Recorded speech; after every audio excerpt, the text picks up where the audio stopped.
Hi, everyone. I'm Lauren Albandian.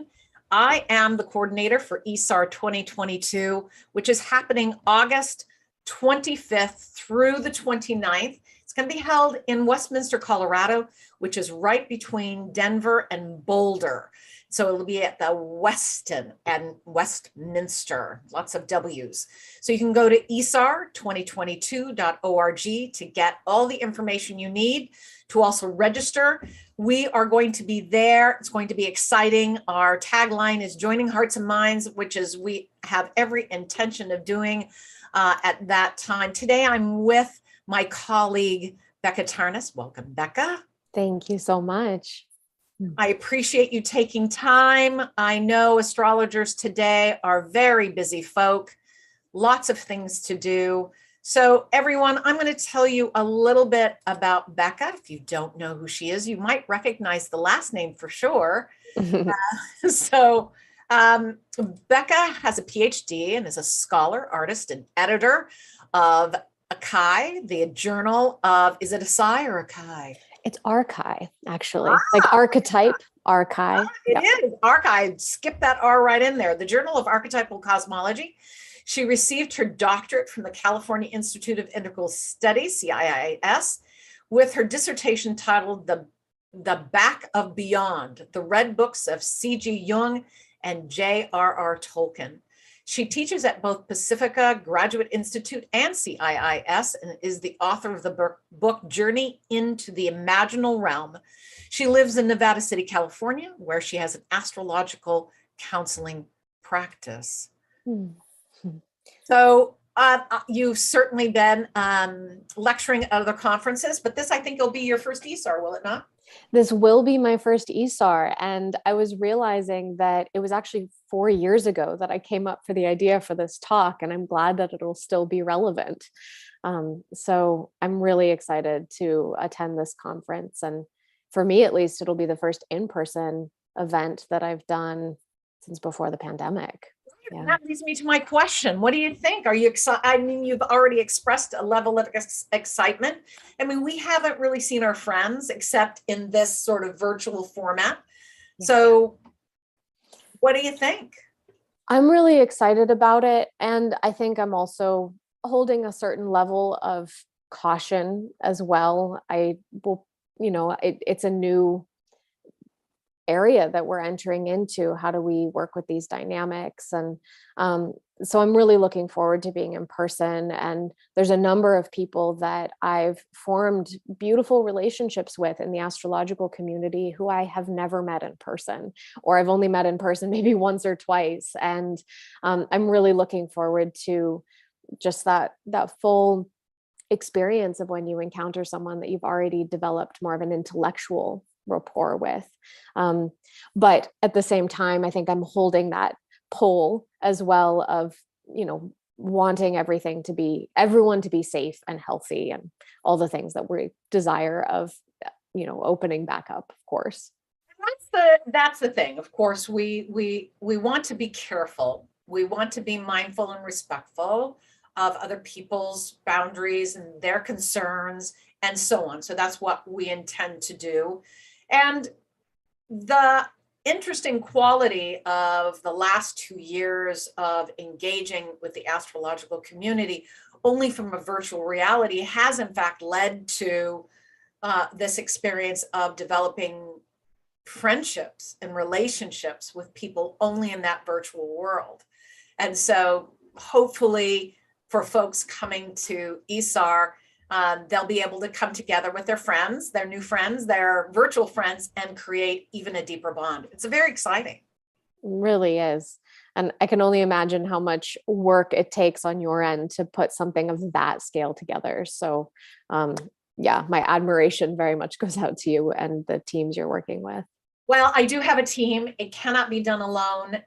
And I have a lot of experience running conferences. I've been doing it for a lot of years. I can't even think how many, but I've run a number of big conferences. So I do have the experience, and it's great. I love bringing these kinds of events to fruition and seeing the connections that are happening, because for me, everything's about connection, everything. right? So you're doing a lecture on Saturday, the 27th. It'll be at 11 a.m. in Mountain Daylight Time. And it's on, again, the archetypal imagination of J.R.R. Tolkien. So tell us why it would be something we'd want to attend, and what could we get from it? Well, my original idea for the talk was related to the 2020 theme for the conference of reimagining the future. And I was so drawn in by that theme because my own scholarship has been around the nature of the imagination. What is the imagination? And recognizing that we can have these very profound imaginal or visionary experiences that will often go on to inform people's artwork, their literature, their creative expressions. And I'm a scholar of Tolkien's work, so that felt like a natural fit. And then being an astrologer, these are my two streams of knowledge and interests that I really wanted to try and bridge, bringing these two together. And Tolkien's work, he's the author of The Lord of the Rings and other tales of Middle Earth. And there's a wide group of individuals who are really drawn to those stories and kind of very inspired by what he can ignite in the imagination. And so I'm going to be focusing on 3 astrological layers in the presentation. I want to look at Tolkien's birth chart, and so really unpack, well, what are the planetary archetypes that are informing his stories? What can we recognize there? And I'll do it in such a way that for people who are very familiar with the stories, they'll get a deeper insight. For people who are maybe new to Tolkien, it's one of my favorite things to kind of lure someone in. So this is also a talk, hopefully, that will be interesting for people who maybe haven't explored Tolkien's work, but are like, I've heard of this and maybe I can learn some more. And then I want to look at his personal transits at certain key moments in his creation process, as well as the world transits, particularly around the publication of The Lord of the Rings, just to really give that context. And beyond Tolkien as an individual, the reason I'm creating this presentation in this forum is really to inspire writers and artists and other creatives to be able to time their own works with similarly supportive or inspirational transits. And so for people who maybe have some creative project brewing, but they don't quite know what the window is to step into to really allow that to flourish, either in their own life, with their personal transits, or especially on the world stage with the collective transits. And so it goes beyond just studying Tolkien as an individual to really ask, well, how can we use and participate in astrology to actually cultivate our own creativity? So that's kind of where it's going. I think that's brilliant, right? I really do. Number one, his work is foundational to a vast majority of people in their lives. My children actually were read his works when they were 3 and 4 and were absorbed by it. So it's foundational to their memories of their childhood, of their father reading to them and just being mesmerized by the world that he had created. So I know there are many other people who have that his work, that Tolkien's work was foundational or important or informed their life in some way, or they draw from it in terms of metaphor and archetypes.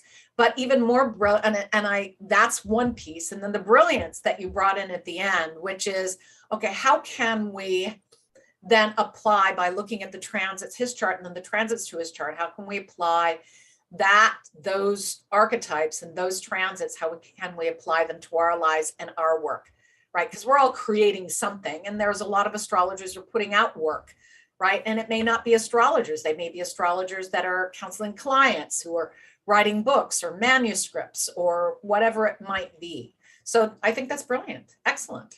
Oh, thank you. I'm really looking forward to offering it. Great. So everyone, don't miss out.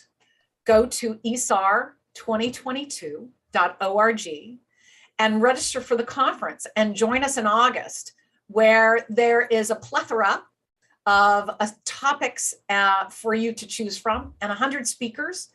And so you can see your favorite authors and speakers and have a great deal of fun. So I'm excited. I know everyone else is. And Becca, thank you. And I will see you in August. Thank you as well. Looking forward to seeing you and everyone else in August.